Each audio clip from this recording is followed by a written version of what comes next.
Estemos ahora con mucho orgullo en esta definición de declarar sí o no patrimonio histórico a la iglesia de Eladio Dieste en Atlántida, una de las 3 iglesias que nos comentaban acá recién que tiene. Sí, dentro de la arquitectura. cantidad de obras que tiene Dieste, que además cuando uno va por el Uruguay la puede detectar al toque, ¿no? Si conoce, si vio alguna vez una, puede detectar cuáles son de él, porque son bien particulares. Y el Comité Mundial de la UNESCO, que está reunido en China en este momento, si tenemos allí el link de YouTube para ingresar a seguir en vivo el minuto a minuto, a ver si el Uruguay puede ingresar en esta... ¿Qué tenemos de la UNESCO? ¿Tenemos Colonia? Tenemos Colonia y tenemos también en Fraiventos, ya te digo. ¿El frigorífico Swift?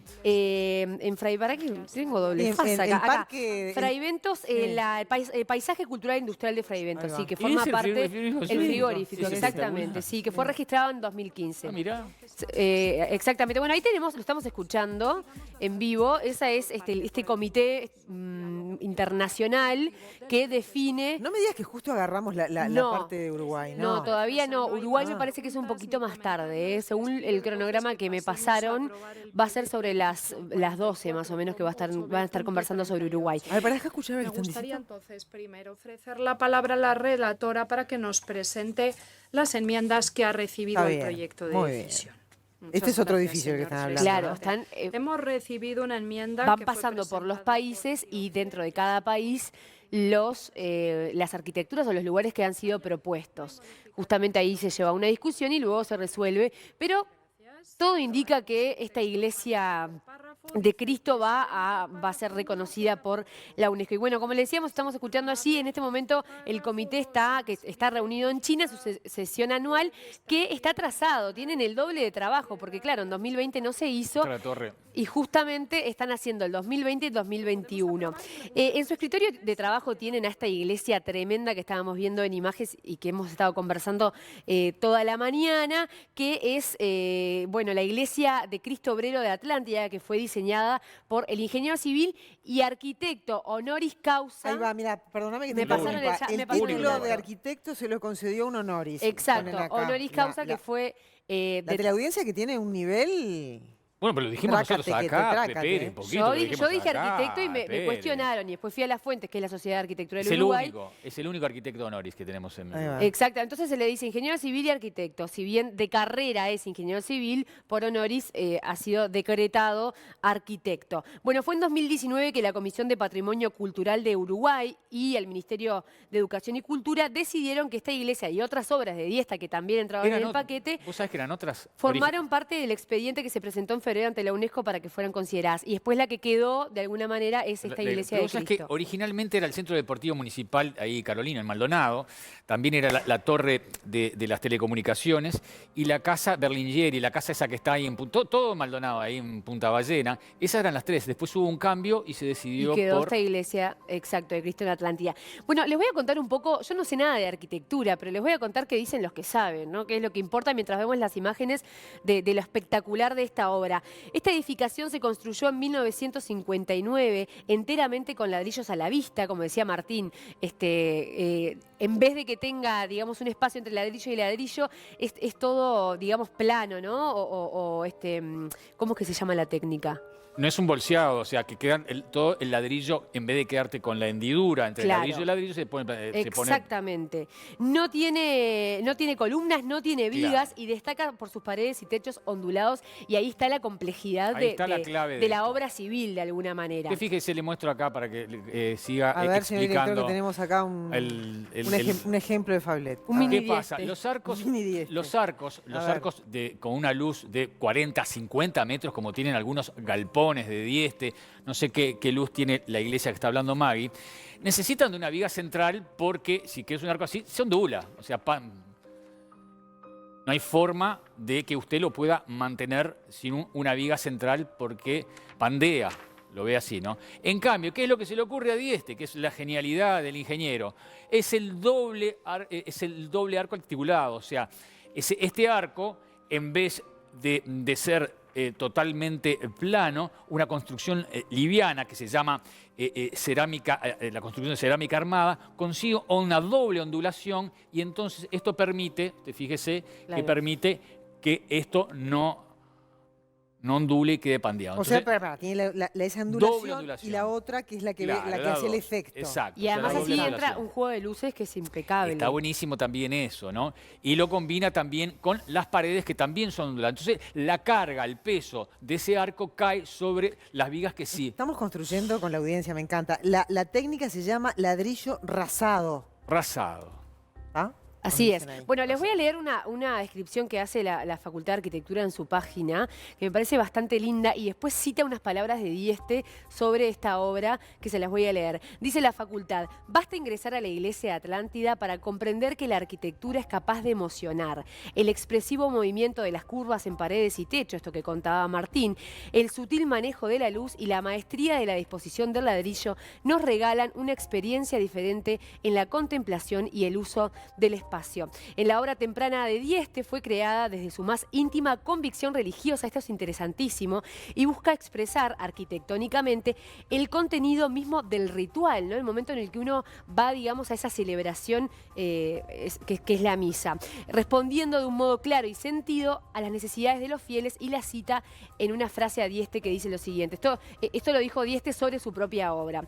En el proyecto de esta iglesia procuré un estilo a la vez severo y amable de piedad, con una gran confianza en el espíritu cristiano de los humildes que han de usarla, que la iglesia como arquitectura no fuera un obstáculo para una piedad verdadera, sino una manifestación primera, ¿no? De alguna manera el encuentro de las personas que se disponen a ir a esa misa o a esa iglesia que pueda, digamos, acompañar la arquitectura. Y algo importantísimo de destacar, que hoy estamos hablando de esto, que está jugando en la primera liga del mundo, pero la gente va hoy a la iglesia ahí. Es una obra arquitectónica que conjuga con la gente, que recibe a la gente. Mira, déjame agregarte, porque los televidentes están portando sote.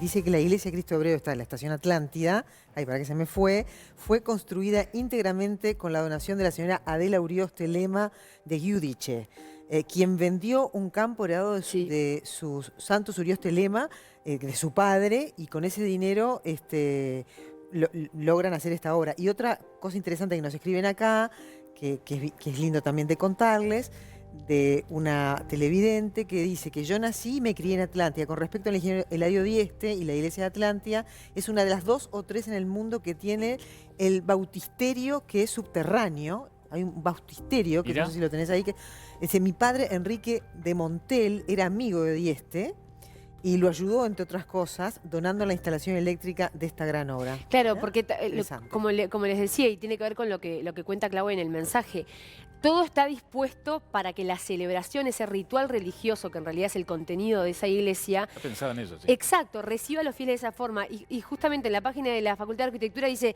Dieste propone entonces un espacio único calificado por la luz, donde destaca el muro curvo detrás del altar, que recibe visualmente al pueblo cuando entra a la iglesia y lo rodea en el momento principal de la misa, ¿no? Como si fuera un abrazo a los fieles que se disponen allí. Pero además de todo esto, y además de que es la oportunidad de hablar de arquitectura uruguaya, ¿no? Y de conocer qué es lo que tenemos, porque estas cosas dan eso, ¿no? Los medios hablamos de eso, mostramos las imágenes, conocemos un poquito más.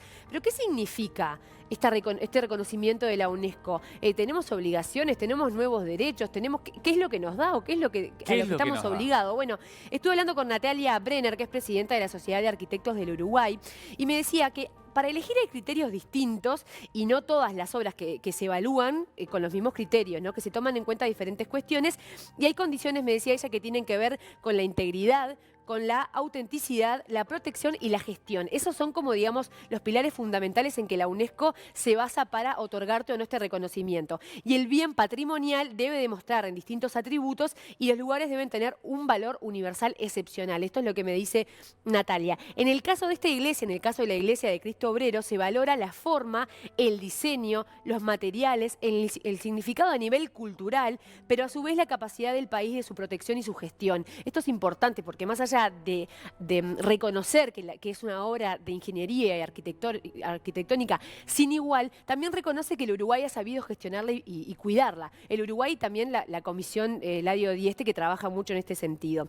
Y dice Natalia, y la voy a citar textualmente, que este es un hito en la historia de la arquitectura uruguaya, porque es un reconocimiento a una obra arquitectónica. Tenemos a Colonia, que digamos en sí como lugar es reconocido, y tenemos a esto que hablábamos de Fray Bentos allí el frigorífico. Pero bueno, es una obra arquitectónica que de alguna manera también destaca el valor de los profesionales uruguayos. Y para la sociedad de arquitectura, vaya si es un reconocimiento importante. Es un diseño patentado, o sea, que se caracteriza por lo liviano. Usted cualquier obra de Dieste que ve, por ejemplo, recién Maggie hablaba que la iglesia estaba pensada para la gente que iba a la iglesia, ¿no? Y él también pensaba en la gente que trabajaba. Por ejemplo, los hangares y depósitos del puerto. Él pensaba mucho en la gente que tiene que trabajar allí, que les quedara cómodo para ello.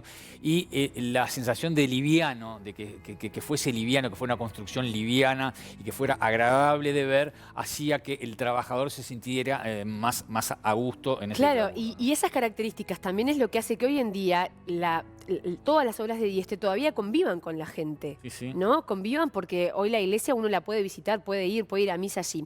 Y yo le preguntaba, bueno, ¿y la UNESCO nos da plata para mantenerlo? ¿Qué nos da algo? Bueno, no aporta nada económico para el lugar, queda a cargo del país la gestión del bien arquitectónico en este caso, pero sí hay una retribución desde el punto de vista turístico y de popularidad universal. Imagínate que ella me decía, uno tiende a pensar que después de esto se van a generar alrededor de Atlántida y la Intendencia ya está pensando en alguna cosa en rutas turísticas para ir a visitarla, ¿no? Ya que tiene una mayor popularidad y a nivel internacional los amantes de la arquitectura que vengan al Uruguay seguramente van a ir a visitarla. Y como les decía y adelantaba Martín, también hubo otros reconocimientos en Uruguay que fue el casco histórico de la ciudad de Colonia del Sacramento, que fue en 1995 que entró en esta lista, y el paisaje cultural industrial de Fraiventos que se registró en el 2015, y también tenemos al candombe y el tango que son patrimonio cultural inmaterial de la humanidad. La vez que estaba pensando, bueno, mientras ustedes cuentan toda esta linda columna, y esperamos de repente tener también el contacto con el hijo de Dieste que está ahí ahora en la iglesia de Atlántida, la UNESCO debería de exaltar la obra de Dieste, porque nos están escribiendo de todas partes del Uruguay, en Salto, en Durazno, que hay obras de Dieste. Acordate Entonces digo, es patrimonio su ingeniería. Claro, ya, ¿no? No solo la iglesia por de... supuesto. Claro, pero no pueden elegir, digamos. Ni que hablar, pero ya como que en algún momento se habló de patrimonio cultural, tango, candombe, se puede hablar patrimonio cultural de esta obra. No sé si existe la conocimiento, categoría, ¿no? tendríamos que preguntar. Claro, pero esto ejemplo, es patrimonio inmaterial, o sea, el tango y el candombe son inmateriales. Claro. Esto es algo, objeto. No, tampoco desconozco. Pero si yo que existe sé, la torre de las telecomunicaciones ahí en Maldonado es una cosa rarísima. Tiene 66 metros de alto y mide 3 de ancho. O sea que es una cosa con una cabeza muy especial. Y si querés ver arcos de Dieste, tenés todos los arcos habidos y por haber en el Montevideo Shopping. O sea, ahí tenés el doble arco, el simple, todos los arcos, y vas a ver cómo consigue. Lo más increíble de todo, que es lo que más destaco, es la luz que hay. La luz, se llama la distancia entre las paredes que hacen de soporte de ese arco, 5 columnas en el medio. Eso es increíble. Es increíble. Bueno, se sostienen por eso que explicabas vos recién, Claro, ¿no? por la el doble curvatura. Contanos un poco más, que tenés un montón de Esperá que quiero datos, decir una no cosa sé. chiquitita. Omar Molina nos escribe, dice que es el primer bautizado en la iglesia. Ah, mirá. Porque acá nos ponía la persona que nos había escrito antes que la idea era que la persona entrara a bautizarse y luego pudiera entrar bautizado a la iglesia. Primero te bautizabas y después ingresabas a la iglesia. Acá tenemos el primer señor que lo hizo. Claro. Entrabas primero ahí, te bautizabas. ¿Sabes dónde es nacido Para que Dieste? entre santo, digamos, Después ibas santificado. a la iglesia a tomarla, yo qué sé. ¿Saben dónde es nacido Dieste? A la misa. ¿Dónde? En Artigas. En Artigas. Artigas, exacto. cara. Por acá también lo habían dicho. Los televidentes hoy dicen, citar que el ingeniero Dieste es artiguense. Acá estamos diciéndolo. ¿Qué te parece? Vivió muchos años, 88, ¿no? Sí. Y Falleció varios hijos. Sí. Y yo había dicho el campanario de Lourdes también. Es el Sí. campanario solamente que es de Dieste. Creo de que al Lourdes, lado, ¿no? viste que al lado de Lourdes hay como una sala, no sé, tiene un nombre, no me sale ahora, donde antes se hacían casamientos y demás, que tiene pinta de ser de Dieste porque tiene ondulado el ¿Pero techo. está terminado ese campanario? No, atrás está como una medialuna. Sí. Entre el colegio y la Le iglesia. podemos preguntar al hijo de Dieste que está ahora. Por suerte tenemos el gusto de poder charlar a través de Néstor Rodríguez Pla, corresponsal para los noticieros acá del canal. Contanos, Néstor, ¿cuál es el clima que se vive esta mañana? Estamos siguiendo atentamente el fallo de la UNESCO y sabemos que estaba por allí el hijo de Eladio. Contanos, Néstor, un placer recibirte.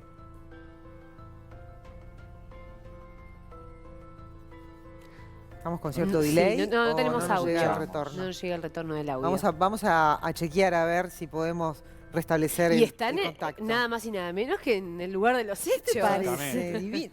Re que imagínate con el frío que estaban así, pero vamos a ir ahí, seguramente vamos a corregir esa dificultad para poderlos oír, ¿no? Hola, Qué hola, momento, hola, hola. ahí Ahí está. Ahí está Che, Néstor. Qué momento para el hijo de Eladio, ¿no? Claro. Qué reconocimiento. Bueno, Quiero que lo bárbaro. confirmen, pero Eladio Sí, dice que tenía muchos hijos. Tenía muchos Esteban, hijos Eladio. Esteban creo que es el arquitecto, ¿no? Sí, A ver, Esteban. nos confirma seguramente Néstor. Sí, ¿Nos oís, sí. Néstor? Sí, estamos aquí, estamos con Esteban Dieste. Detrás la iglesia de Cristo Obrero y Nuestra Señora de Lourdes. Bueno, decía él muy expectante desde ayer, ¿no, Esteban? Esperando a ver qué pasa con esta definición.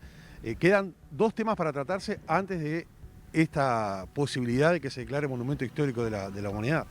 Sí, lo estamos siguiendo y hay un tema para tratar de Brasil, los jardines de Burle Marx, y en Perú, que no recuerdo qué es, y después venimos nosotros, por la letra U somos los últimos.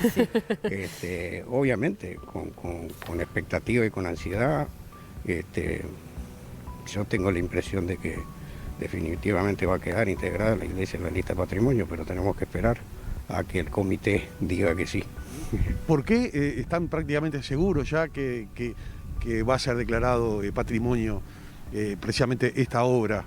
Que nació en 1952, ¿no? Comienza a... En realidad, los primeros pasos de contacto con mi padre para hacer el proyecto, pero la obra se empezó en el 58 y se terminó en el 60. Ajá, en el 58. Sí. Y bueno, ¿por qué este cierto optimismo? Porque esto no arrancó ayer. El proceso arranca en el año 2010 y desde ahí venimos trabajando con un acento muy importante en el 2016, con trabajos financiados por la Getty Foundation y después un intenso trabajo para presentar el expediente. Y ese expediente que presentamos fue un expediente en el que trabajamos muchísimo y se llegó con muy buen nivel de expediente, sin fisuras. Y eso lo dice el hecho de que ICOMOS, después de revisar el expediente, nos hizo muy pocas preguntas, que además fueron contestadas con absoluta solvencia. Entonces pensamos que los deberes los hicimos y los hicimos bien. 11 años Esteban, trabajando, mucha gente trabajando, ¿no? La Getty. Sí, particularmente en el trabajo que financió la Getty Foundation, trabajamos, trabajamos porque yo también trabajé, 42 técnicos, vinieron expertos extranjeros, se hicieron fundamentalmente estudios de patologías de la iglesia para generar un plan de manejo que sirva para su protección y su mantenimiento a futuro. De aquí el Uruguay, la mayoría de los técnicos fueron uruguayos, de la Facultad de Ingeniería, de la Facultad de Arquitectura. Si tuviera que nombrar a todos, de memoria imposible, pero fue un equipo muy interesante de trabajo y a mí particularmente me resultó muy satisfactorio la forma en que se trabajó en equipo, con técnicos que eran de diferentes facultades, de diferentes institutos de esas facultades, por ejemplo el Instituto de la Construcción, la Facultad de Arquitectura, el Instituto de Estructura de la Facultad de Ingeniería, y se trabajó con una armonía que me resultó muy satisfactoria, porque tradicionalmente había una cierta separación entre dos facultades que en definitiva tienen que ver con la construcción, con la arquitectura, con las técnicas de construcción. Entonces me pareció muy positivo eso, incluso a futuro, porque este plan de manejo que sirve para la iglesia también provocó avances en formas de analizar y de proteger este tipo de estructuras que no están solamente en esta obra, ¿no? Hay muchas obras hechas con lo que mi padre llamó la cerámica armada. Claro, sí, de eso estaban hablando ustedes, Claudia, Sí, ¿no? De no, otras obras que hay en el país. Claro, con respecto, le queríamos al trabajo de le queríamos trasladar a Esteban alguna pregunta, porque hemos conversado mucho antes de ir al contacto con ustedes, respecto a los atributos de la obra, más allá de lo formal que él explicaba, por supuesto, la argumentación, que prácticamente no tuvo, digamos, cuestionamientos. Pero si uno le tiene que contar a alguien que no sabe nada de la obra de Dieste, ¿cuáles son los atributos que lo destacan mundialmente? Y también agregar si en algún momento la UNESCO podría jerarquizarla, toda la obra de ingeniería de Dieste, que está en todo el Uruguay, y si la familia tiene contada cuánta obra tiene Dieste en el territorio uruguayo. ¿Y por qué esta iglesia y no otra obra? También. Que eran se habían seleccionado otras Claro. obras de Dieste, ¿no? Claro, bien. Esteban, me preguntan desde piso, contarle a la gente que no conoce nada, ¿cuál sería el atributo para destacar de esta obra? ¿Por qué esta obra y no otras que hay en el país de Dieste? Y bueno, y si tienen contabilizadas ustedes, ¿cuántas obras hay del ingeniero? Y en el país hay una cantidad enorme. Si contamos las escuelas del Plan Gallinal, por ejemplo, que son arriba de 200, aparte de eso hay más de 180 obras. ¿Y por qué esta? Porque esta fue una obra emblemática de mi padre, muy querida por él. Fue una obra que siguió paso a paso, en la que puso mucho esfuerzo, mucha convicción, y una obra en la que surgió de una voluntad de la comunidad de la Estación Atlántida, del pueblo que juntó recursos, ayudado por otra gente. Voy a nombrar al matrimonio Giudice Urioste, que tenían casa en el balneario y venían habitualmente y colaboraban aquí con organizaciones de la comunidad aquí de Estación Atlántida. Entonces está ese valor para mí muy importante, que es la inserción en el lugar, el acuerdo con la comunidad y la participación de la mayoría de los trabajadores que trabajaron en esta iglesia eran de aquí. Hubo algunos obreros italianos que trabajaban con mi padre. Un tema de pertenencia en la zona. Pero también hubo mucha gente de aquí. ¿Y cuáles son las cualidades para destacar de la obra? Y bueno, y el desarrollo de todas las innovaciones que mi padre hizo, con el ladrillo, un material modesto al que se le incorporó tecnología de la más avanzada, incluso innovando en tecnología, estructural de ingeniería, eso le da un valor, Claro. que es un valor universal, de importancia, ¿no? Y después el logro de arquitectónico, ¿no? Con esas técnicas innovadoras, el logro de espacios arquitectónicos de alta calidad, con el uso de la luz, con el uso de las distintas expresiones de la superficie de los ladrillos puestos de distinta manera, Néstor. con un respeto por la escala que tiene que ver con las proporciones que están en la naturaleza en todas partes, ¿no? Esta iglesia, si uno la analiza a través de los números de la serie Fibonacci, por ejemplo, las proporciones de la iglesia lo cumplen. Claro. Sí, tienen más preguntas de Sí, estudio. la última, Néstor. Bueno, viene este reconocimiento que seguramente va a ser así. Hay que esperar que la UNESCO, se lo diga textualmente, pero ¿qué se piensa para después? ¿Cómo lo imagina Esteban? ¿Entiende que va a haber una mayor concurrencia de turismo? ¿Se está pensando algo, digamos, para el después de este reconocimiento? Sí, claro, preguntan, yo creo que ya está pensado, ya está sucediendo, es decir, este es uno de los puntos del circuito turístico de Atlántida, ¿no? Y la Costa de Oro, los fines de semana es muy visitado. Y me preguntan, ¿qué piensan para el después? Bueno, en caso de concretarse, como si todos esperamos, ¿qué puede pasar con esto con respecto al turismo en la zona, ¿no?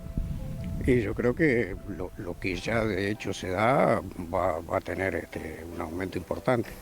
Y yo lo que veo de positivo en eso, a veces el uso excesivo turístico puede incluso ser negativo para un determinado bien, pero aquí lo que yo veo positivo es que está la oportunidad no solo para la iglesia, porque hay una cosa importante, que esto sigue funcionando como una iglesia, ¿no? Y eso es uno de los valores como bien patrimonial, que se siga usando para el fin que fue creado. Y aparte de eso, obviamente hay una influencia de gente que le interesa verlo por lo que es, por sus características, por la fama que tiene. Y yo entiendo que todo eso es aprovechable, beneficio para la iglesia, para que haya fondos. Para el entorno también, ¿no? Mantenerla y hacer algunos trabajos importantes que hay que hacer de mantenimiento y de reparación. Y para la comunidad de Estación Atlántida, la posibilidad incluso de que, pongo un ejemplo, de que un muchacho estudie en la Universidad del Trabajo turismo, por ejemplo, y que pueda estar aquí, ser un guía que reciba a los turistas y tener por eso una entrada, ¿no? Muy bueno. Y cosas que pienso que van a surgir, va a haber que hacer servicios adecuados, lugares donde el turista pueda comprar souvenirs, pueda tener un servicio higiénico adecuado, un lugar donde comer, todas esas cosas pienso que pueden revertir en favor de que Estación Atlántida tenga más recursos para que la gente joven siga viviendo en el lugar y tenga recursos para poder en fin, subsistir, hacer su vida. Claro, sí, yo Bueno, recuerdo muy cuando bien. comenzaron las primeras conversaciones por el 2015, ¿no? Sí. Que hablaban ustedes que había que haber un compromiso por parte para la iglesia, pero también para todo el entorno. Claro, Néstor, creo que por aquí que... agradecerle a Esteban, ¿no? La diferencia de estar junto a nosotros, la verdad que nos dio un montón de data y de información para valorar realmente esta obra, ¿no? Y seguramente ya en el fin de semana, a pesar del frío, más de uno va a ir a bichar o a reparar en esa iglesia Claro. tan divina, ¿eh? Y la alegría familiar, un abrazo grande. Muchas gracias. Bien, el saludo de todo el piso para usted, Esteban, y por estos minutos y el agradecimiento. Bueno, retribuyo, devuelvo el saludo Buenísimo. para todos y Esperar, seguir esperando. y para los uruguayos que estén atentos, porque Está creo bien. que en primer lugar es un orgullo para los orientales, Claro, como le gustaba sin decir a duda. mi abuelo. Sin Muy duda. amable, muchas gracias. Bueno, nos quedamos atentos entonces a lo que será el fallo final, que en cualquier momento somos la U, decía Esteban, somos casi los ¿Me últimos. pueden decir que Faltaba no? algo de Brasil y veníamos nosotros. Hay una chance que digan Bueno, que no. pues, la chance está. Algunas las descartan, pero según dicen los que saben, que hay que citar a los que saben, va a quedar adentro. Sí, Va a quedar adentro. Bueno, esperemos que Arriba. si es antes de las 10 se lo vamos a estar comunicando, por supuesto.